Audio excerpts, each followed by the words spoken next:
So in today's lab session, we will discuss configuration of DHCP server. Okay, we will configure a server which is acting like a DHCP.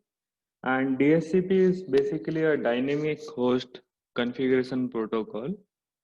So it is a network protocol that enables a server to automatically assign an IP address.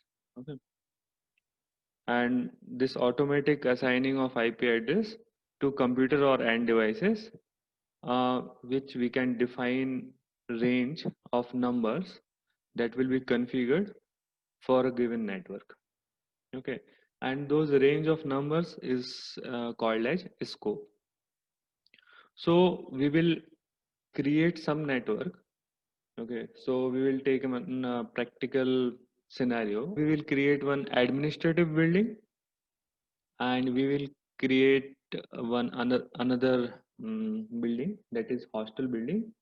And what we will do, we will take two switches, one at hostel, one at administrative building. We will take one router to connect those switches. We will take two different network, okay, one for administrative building and one for hostels. Okay. And in this lab session, we will use DHCP. So we need not to enter IP addresses manually, or we need not to give static IP addresses to all our PCs or all our end devices, whatever we will connect. Okay. So we will learn how we are doing those type of things. Okay.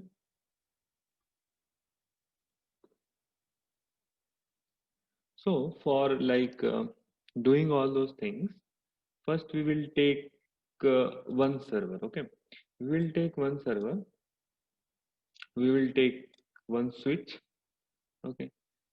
We will take two switch. Okay. One for one building, that is that is say, let's say this is one building. Okay. And one for another building, let's say this brown color is an another building.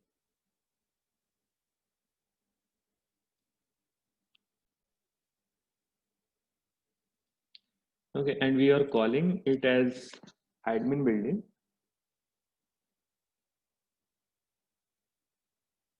and this one we are calling it as hostel.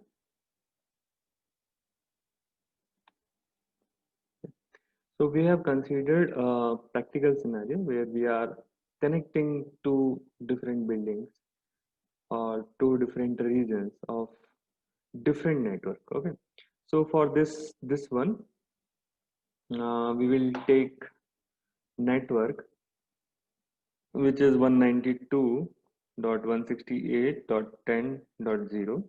Okay, and for this one we will take network which is 192.168.11.0.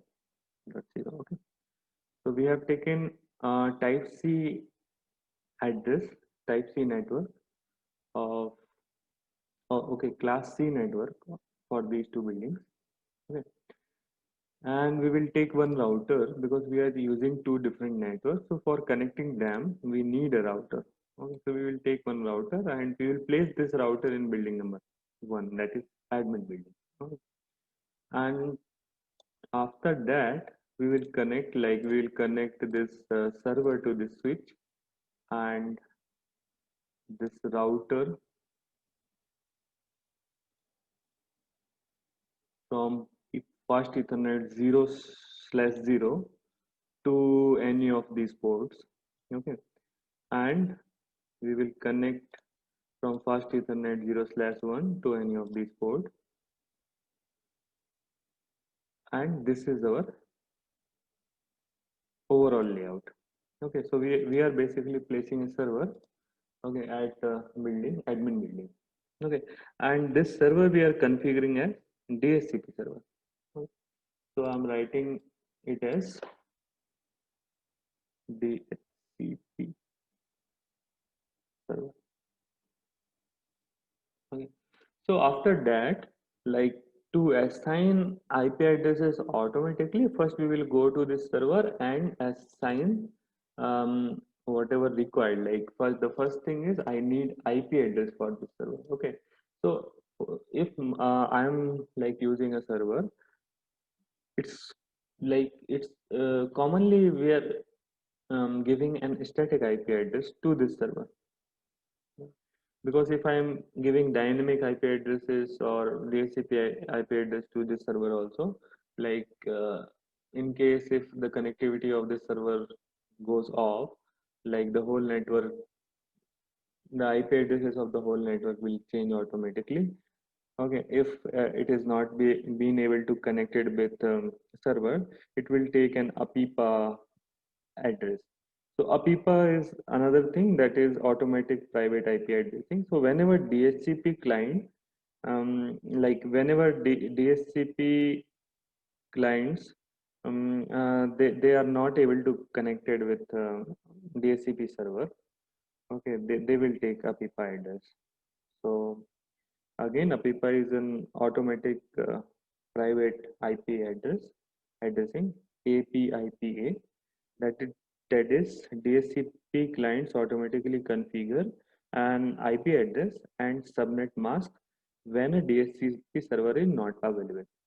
Okay, so APIPA basically gives an IP address from 169.254.0.0 to 169.254.255.255. Okay, and this will happen when your end devices can't be able to connect with DHCP server, and you are um, instructing your end devices to take DHCP. Yes.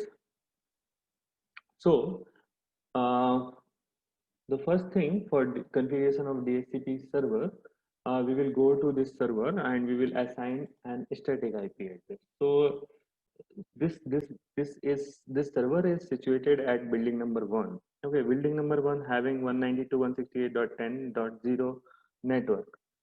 So we can give any IP address from this network to this server, and in practically, like we are giving first address to this router port and all the devices gateway. So I'm giving a second address, which is 192.168.10.2.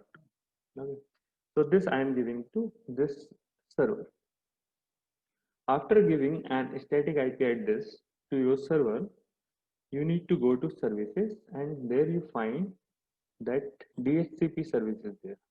Okay. So basically you need to switch on this service. Okay. And now you need to like instruct your server, or you need to define inside that server that how many pools you are generating. Pools means how many bunch of IP addresses you are generating from this DHCP server. Okay, so let's say I'm generating one pool for admin building. Okay, so I'm generating one pool for admin building whose default gateway is 192.168.10, and my first IP address of this network 192.168.10.0. Okay. DNS we are not dealing with now, so we will keep it as 0000. Okay. Now this is starting IP address. Like whatever network we will connect under this router and under this port is like if I connect some end devices, so what IP address it will take. Okay, so I am defining like 192.168.10. 10 is network, 1 is for default gateway or router port, or 2 I have defined statically for server. So I will start from 3. Okay, and this default subnet mask is I will keep as it is 255.255.255.0, and then I will add this one. Okay, so I am adding this one.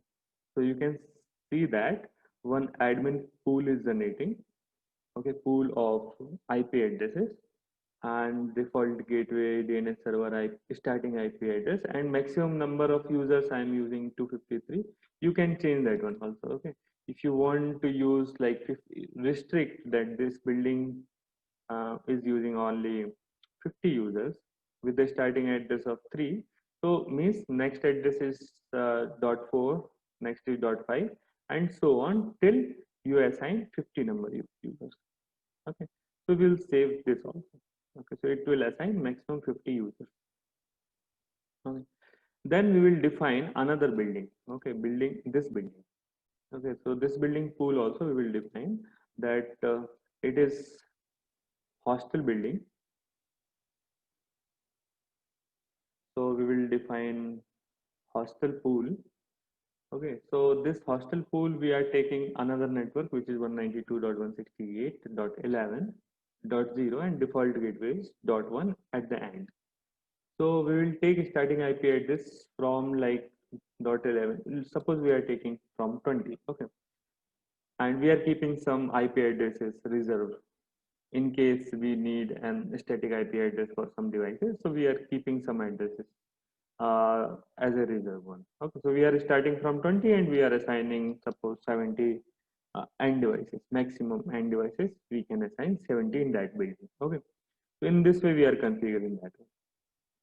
So again we will add this one to this pool table, and by default, like your server having one server pool, that is default gateway DNS server, that is 00, and starting IP address is 192.168.10, and subnet mask is this default one, and maximum user is 255. Okay, we will see the role of this one. Okay, so let's say we have done everything and we have switched on this services also. Okay, so we will exit from here. So now we have configured successfully our DHCP server. Okay, so we will configure these two ports of our routers also. Okay. So we will go to this router. Okay, and we will go to configuration. We will go to fast Ethernet 0/0, and we know that we have connected. Okay, if you don't know, you just go over to this cable and it will show you that you have connected your wire to fast Ethernet 0/0. Okay, so I'm going to fast Ethernet 0/0, and 0/0 IP address means the default gateway of all the devices under this cable is having the IP address of 192.168.10 and first IP address. Okay, and I am doing this port status on. Okay, whatever you are doing, you can do the same thing in CLI mode also. Like here, whatever point I'm clicking and whatever I'm writing, that the same thing is reflected here. Okay, so first you are enabling your router, then you are going to configure terminal. These all things we have seen in the router configuration lab. Okay, so then you are configuring the interface fast Ethernet 0/0, and you are giving an IP address of this one. Okay, so after giving an IP address, you are just if you want to switch on this port status, so the command is no shutdown. Okay. So after this, you can double exit from here. Okay, or you can, if you directly click on fast Ethernet, means you are exiting, and again you are going to enter fast Ethernet configuration mode in fast Ethernet 0/1. Okay, so in this one, again I need to type the IP address for this port or default gateway and in this building. Okay, of all the devices, default gateway whatever we are given. So we are using 192.168.11 there. So I will give 192.168.11 and my first IP address as my default gateway, and I will do port status on. Okay, so no shutdown. Okay. Then I will exit from here. Okay, so now either you can wait or you can fast forward. So you can see that all the links are activated now. Okay. So means router can identify that 192.168.10.0 network is here under this port, and 192.168.11.0 network is there under this port. So now you can connect your end devices, and the method for connecting end devices is somewhat different in this case. Like whenever you are connecting your end devices, like I am connecting this one first, to any of these ports, and I will go to my desktop and IP address. And now in this lab, we will not define any IP address, static IP address, or we will not define any IP address manually. Okay, we have instructed our server that we need an IP address in this range, that range. Okay, for this building or for this default gateway, I want this IP address range, and for this gateway, I want this IP address range. But the thing is, this okay. First, we will do the same thing in this building. Okay, so we will connect one straight through cable to our switch. Okay, and we will go to this PC, and in desktop IP configuration, I will just simply click on this DHCP. Okay, so you can see that it's requesting an IP address. Okay, requesting means it's requesting a DHCP protocol. It's broadcasting a DHCP protocol, and when it will hit that server, this server will respond, and this server is responding an IP address. Okay, this is 192.168.10.3, and you can see here that the default gateway is 0000. Okay, so this is happening because in DHCP server you haven't configured this default server pool. Okay, whatever server pool we are creating, we can remove that one. Okay, but there is a default server pool which we can't be able to remove. Okay, and basically the first thing is, whenever you connect end devices, this default server pool will play its role. Okay, so in this case, that this default server is playing its role, and it's giving a default gateway of this 000. So what we need is, we need not to give default gateway of 0.0.0.0. So we will change this one. So for changing this one, just double click on it and make all the things 0. Okay, so that it can't be able to provide any IP address or anything to our end devices. Okay, and just save it. Okay, so after saving it, you can see that our server pool is 000 everywhere. Okay, so now because my network is connected under the router at 192.168.10.1, it will take an IP address from this range. Okay, so I will exit from here, and again I will go to my PC, and again I will request an DHCP. Okay, so now you can see that I'm getting a default gateway of 192.168.10.1. Okay, so previously that is 0000, because that is using a default pool, and now it is using a pool of admin building. Okay, network pool of admin building. So now we can connect as many devices as we want. Okay, under this switch according to our need. And whenever we are connecting any devices, if I go to IP configuration and give it as a DHCP, it will automatically assign an IP address. Okay, if I change my range, suppose I am changing my range by going to services side DHCP. If I change this range, like I don't want from 3, I want from 10. Okay, so if I change this one and exit, so again if I go to any of these PC, and if I request again, it will assign from 10. Okay, so see this last bit, that is 10. Okay, dot 10. And the same thing if I do in this computer also, if I request again an IP address, it will change my IP address, change the IP address of this PC, and it will give next available IP address. Okay, that is .11. And the same thing if you do with this computer. Okay, suppose I am assigning a DHCP IP address. So you can find out that requesting of DHCP server is getting failed. Okay, so here you can see that DHCP failed and APIPA is being used. Okay, so APIPA, I already told you, it's an automatic private IP addressing. Whenever DHCP, if you are requesting any DHCP server, and DHCP client will automatically configure an IP address.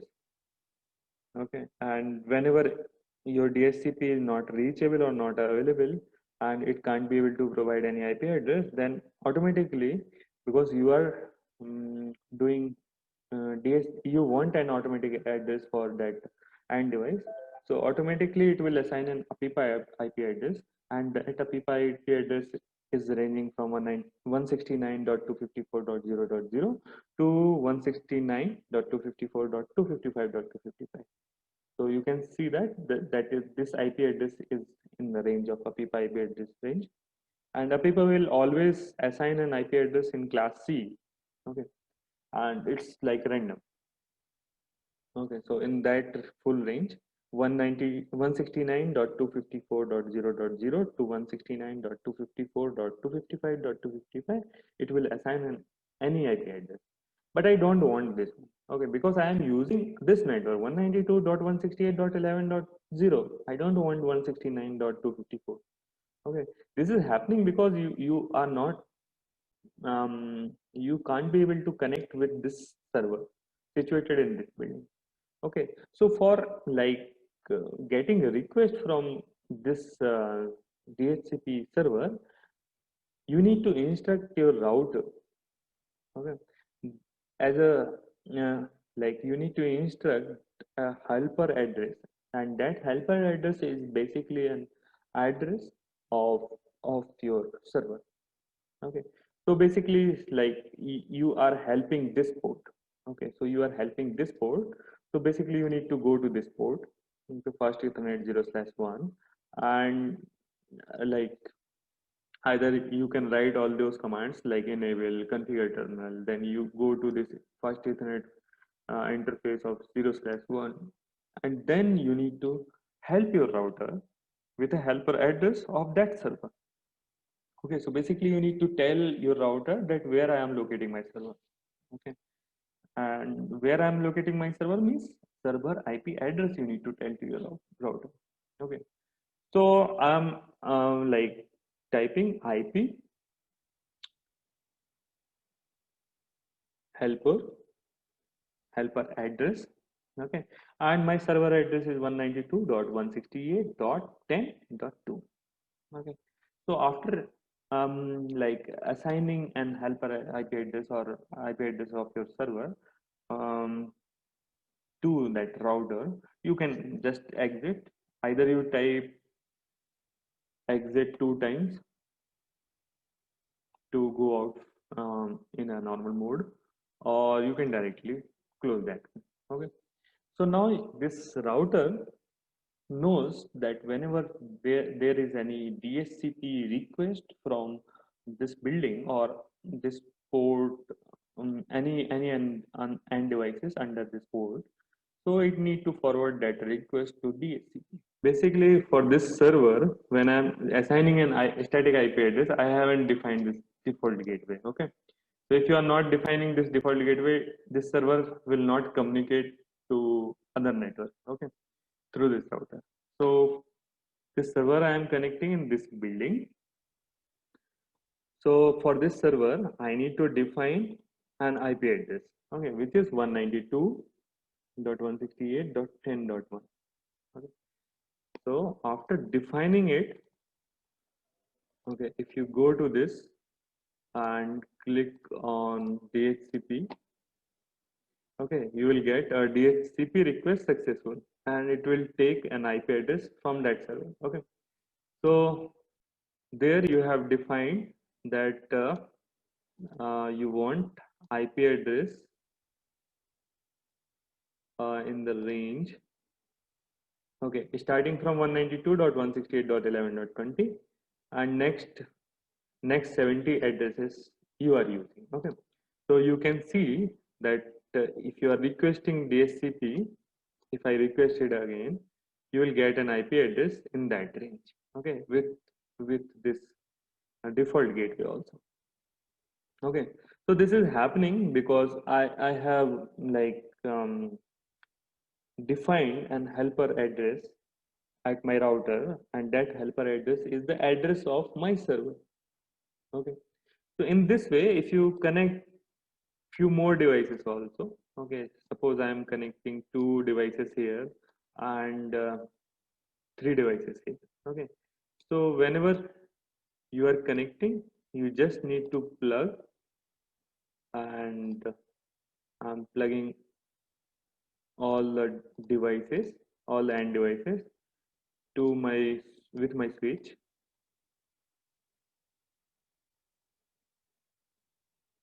Okay, and after plugging, you need to go to your device, and instead of defining all the IP address in static manner or manually, you can just go to DHCP. Okay, you can just select this DHCP and it will assign an IP address according to that pool. Okay, so here you can see that dot 12 at end of IP address is assigned to this PC. So the same thing I can do for other PCs also. Like here, if I click on this DHCP, it will assign any available address in that pool range. Okay, so no need to type your IP addresses manually.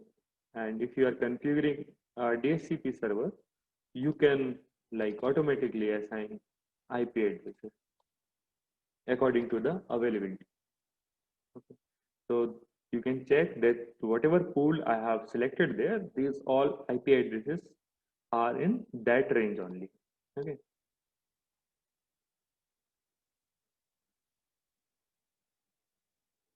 So in this way, like you have learned the configuration of DHCP server, okay, how you can define pools, various pools for your network. Okay, so in this case I have taken 2 buildings, one is admin building and hostel building, and I have connected them with a DHCP server, and I haven't used static IP address allocation to all the end devices, and instead of that I have used that DHCP server and defined 2 pools inside that one. One is for our building, that is in green box, that is admin building. Second is for our hostels. Okay, and we have defined 2 separate networks. Okay, so if you want, you can check that you can ping also. Okay, you can ping also from one PC to another PC. Okay, so if you ping from one network to another network also, it will work.